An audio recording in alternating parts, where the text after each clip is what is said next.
अस्सलामु अलैकुम। आप सबका खैर मकदम है मेरे यूट्यूब चैनल चक जमील पर। आज जो वीडियो मैं बना रहा हूँ, ये जो मेन पोर्शन होता है रीजनिंग एबिलिटी, जो कि जेके एसएसबी के एग्ज़ाम हो या कोई और एग्ज़ाम हो, उससे पीछे पूछे जाते हैं। तो सबसे पहले स्टूडेंट्स जो एग्ज़ाम देते हैं, जो इसके लिए प्रिपेयर करते हैं, उनके ज़हन में सबसे पहली चीज़ आती है कि हमें कौन सी बुक अच्छी रहेगी, जिसमें हमें मैक्सिमम पोर्शन कवर हो जाएगा, जिसमें मैक्सिमम मनी कम पढ़ने से ज़्यादा हमें वेटेज मिलेगी। उसी चीज़ को मैंने आज रीजनिंग एबिलिटी के लिए मैंने आज बुक रिव्यू रखा है कि आपको जैसे आगे पटवारी का एग्ज़ाम है या फॉरेस्टर का है, कांस्टेबल का है, एसआई का है, तो इन सारे एग्ज़ाम्स को मैंने जहन में रख के आज ये वीडियो में बना रहा हूँ। आपको अगर आप मेरे चैनल पर नए हैं तो चैनल को सब्सक्राइब करें, लाइक करें, शेयर करें और कमेंट करें। तो सबसे पहले मैं रीजनिंग एबिलिटी की बात करूं तो रीजनिंग एबिलिटी में दो चीज़ें आती हैं, सब टॉपिक्स इसके दो आते हैं, यानी दो मेन पोर्शन होते हैं। एक होता है वर्बल रीजनिंग, दूसरा होता है नॉन वर्बल रीजनिंग। अगर वर्बल रीजनिंग की बात करें तो खुद ही इंडिकेट करता है कि वर्बल रीजनिंग क्या है, यानी जिसमें लैंग्वेज इन्वॉल्व हो, यानी जो लैंग्वेज बेसिस रीजनिंग हो। फॉर एग्जांपल आप किसी किस्म फॉर एग्जांपल आप सिलेबस में देखते होंगे कि series completion, coding decoding, blood relations या डायरेक्शन सेंस, इसमें सब में लैंग्वेज मतलब लैंग्वेज बेस्ड रीजनिंग है। तो ये सारी क्या है, ये वर्बल रीजनिंग्स में आती है। और दूसरा होता है नॉन वर्बल रीजनिंग, लेकिन ये भी रीजनिंग एबिलिटी का एक पार्ट है। तो इसमें क्या है कि इसमें जब हम non verbal reasoning, that mean इसमें लैंग्वेज इन्वॉल्व नहीं होती है।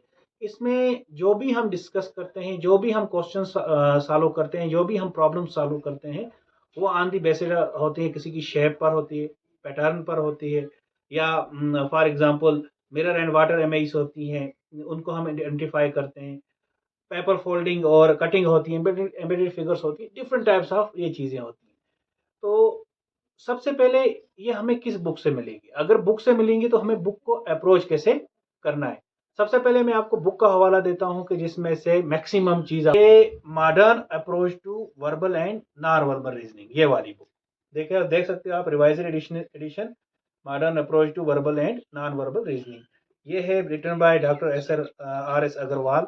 ये one of the best book है इसके लिए, रीजनिंग एबिलिटी की। तो बात की जाए इसके कंटेंट की, तो मैं आप इसको आपको इसका मैं कंटेंट भी दिखाता हूँ।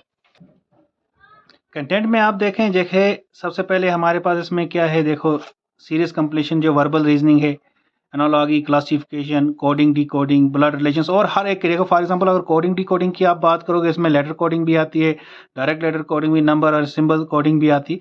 ये सारा इसमें वन बाय डिटेल दिखाया गया है। ब्लड रिलेशन हो, पजल टेस्ट हो, या आप यहाँ पर देख सकते हो बाकी जैसे डायरेक्शन सेंस टेस्ट है, लॉजिकल वेन डायग्राम है, या अल्फ़ाबेटिक टेस्ट है, ये सारा इसमें इंक्लूडेड है। Number and ranking, time sequence and test, mathematical operations, logical sequence words, ये सारा इसमें इन्वॉल्व है।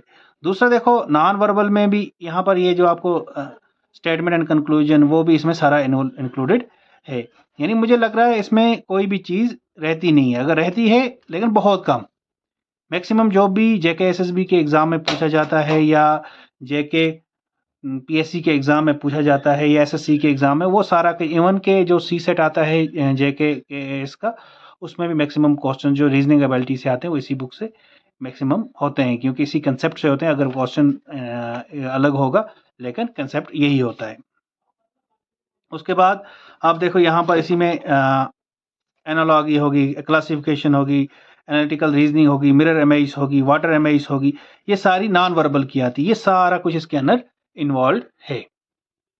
अब हम रीजनिंग एबिलिटी को अप्रोच कैसे करेंगे। सबसे पहली चीज जो आपके जहन में आएगा, यार इतनी बड़ी बुक है, 1000-2000 पेज की, इसको कैसे पढ़ेंगे।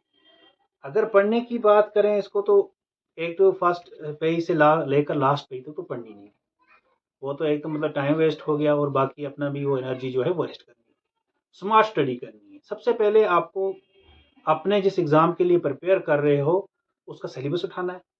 जिस एग्ज़ाम के लिए आप, चाहे जेके पीएससी कांस्टेबल के लिए, जेके कांस्टेबल के लिए प्रिपेयर कर रहे हो, जेके एसएसबी कांस्टेबल के लिए, या पटवारी के लिए या फॉरेस्टर के लिए या किसी और एग्ज़ाम के लिए, तो सबसे पहले आपको अपना सिलेबस उठाना है, उसमें रीजनिंग एबिलिटी के पोर्शन पर जाना है, उसमें पर वहाँ जाकर आपको देखना है कि मुझे कौन-कौन सा टॉपिक जो कवर करना है इस बुक से। सबसे पहले वही टॉपिक पढ़ना है। फॉर एग्ज़ाम्पल आपको कोडिंग डिकोडिंग है, तो कोडिंग डिकोडिंग पढ़नी है। ब्लड रिलेशन है, तो ब्लड रिलेशन ही पढ़नी है। एक्स्ट्रा टॉपिक्स पढ़ने की कोई ज़रूरत नहीं है। और कोशिश करो कि अगर आपको टॉपिक प्रॉपर्ली अंडरस्टैंड करना है, अच्छे से अंडरस्टैंड करना है, तो मिनिमम हर टॉपिक पर मिनिमम 100 क्वेश्चंस आप करो, एमसीक्यूज़ करो। तब जाके आपको टॉपिक अच्छे से अंडरस्टैंड होगा। आज का हमारी वीडियो इतनी ही थी, आज का लेक्चर इतना ही था। अगर आपको ये पसंद आया तो आप इसको लाइक करो, शेयर करो और कमेंट करो। आप मुझे फॉलो कर सकते हो फेसबुक पेज पर चक जमील पर, और इंस्टाग्राम पर भी फॉलो कर सकते हो चक जमील के नाम से जो है। होप आपको पसंद आया होगा। अल्लाह हाफिज़।